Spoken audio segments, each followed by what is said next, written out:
Supreme court ने आज एक महत्वपूर्ण फैसला सुनाते हुए कोटा के अंदर कोटा को मंजूरी दे दी।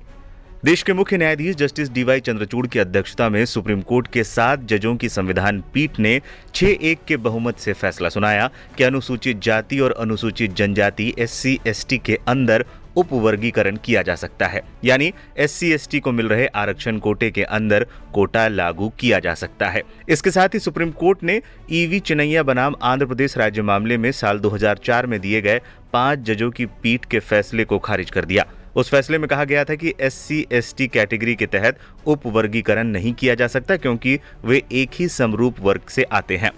अनुसूचित जाति जनजाति के उपवर्गीकरण को हरी झंडी देते समय संविधान पीठ के 7 जजों में से 4 ने इस वर्ग के तहत ही क्रीमी लेयर की वकालत की और कहा कि अनुसूचित जाति और अनुसूचित जनजाति के बीच क्रीमी लेयर को आरक्षण से बाहर रखा जाना चाहिए, यानी इस कैटेगरी में जो अमीर लोग हैं उन्हें आरक्षण के लाभों से वंचित किया जाना चाहिए। कोर्ट ने कहा अब राज्य सरकार पिछड़े लोगों में भी अधिक जरूरतमंदों को फायदा देने के लिए सब कैटेगरी बना सकती है।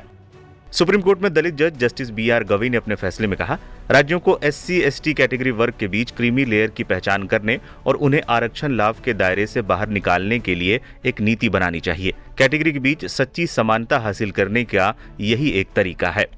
पीठ के दूसरे जज जस्टिस विक्रम नाथ ने इस दृष्टिकोण का समर्थन करते हुए कहा कि जैसे OBC कैटेगरी पर क्रीमी लेयर सिद्धांत लागू होता है, उसी तरह SC/ST कैटेगरी में भी लागू होना चाहिए।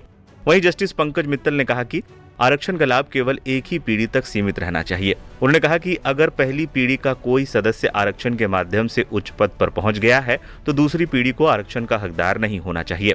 चौथे जज जस्टिस सतीश चंद्र शर्मा ने कहा कि वो जस्टिस गवई के इस विचार से सहमत हैं कि SC/ST के लिए क्रीमी लेयर की पहचान का मुद्दा राज्य के लिए एक संवैधानिक अनिवार्य बन जाना चाहिए। बता दें, मौजूदा समय में क्रीमी लेयर की अवधारणा केवल अन्य पिछड़ा वर्ग के आरक्षण पर लागू है। नियमानुसार जिन लोगों के परिवार की कुल वार्षिक आय 8 लाख से ऊपर है वो क्रीमी लेयर के दायरे में आते हैं और उन्हें OBC आरक्षण का लाभ नहीं मिलता है। इससे कम आय वाले लोग नॉन क्रीमी लेयर के दायरे में आते हैं और उन्हें इसका प्रमाण सौंपना होता है, तभी आरक्षण का लाभ मिलता है। 7 जजों की संविधान पीठ में भारत के मुख्य न्यायाधीश DY Chandrachud, justice BR Gavai, justice Vikram Nath, justice Bela Trivedi, justice Manoj Mishra, justice Pankaj Mittal और जस्टिस सतीश चंद्र शर्मा शामिल थे। 6 जजों ने उपवर्गीकरण को बरकरार रखा, जबकि जस्टिस बेला त्रिवेदी ने इस फैसले से असहमति जताई और कहा कि राज्यों की सकारात्मक कार्यवाही संविधान के दायरे के भीतर होनी चाहिए। बता दें, सुप्रीम कोर्ट की इस अहम फैसले के बाद चर्चाओं का बाजार गर्म है। कहा जा रहा है कि क्या OBC के साथ दलितों की राजनीति करने वाले राजनेता सुप्रीम कोर्ट के इस फैसले को मानेंगे और सरकार के लिए भी इस फैसले को लागू करने में बहुत सारी दिक्कतें आ सकती है। सरकार को कई पार्टियों की तरफ से विरोध का सामना करना पड़ सकता है। बता दें, एक तरह से विरोध शुरू भी हो गया है। नगीना सांसद चंद्रशेखर आजाद ने मामले को लेकर स्पष्ट तौर पर कहा, डिवाइड एंड रूल पॉलिसी खेली जा रही है।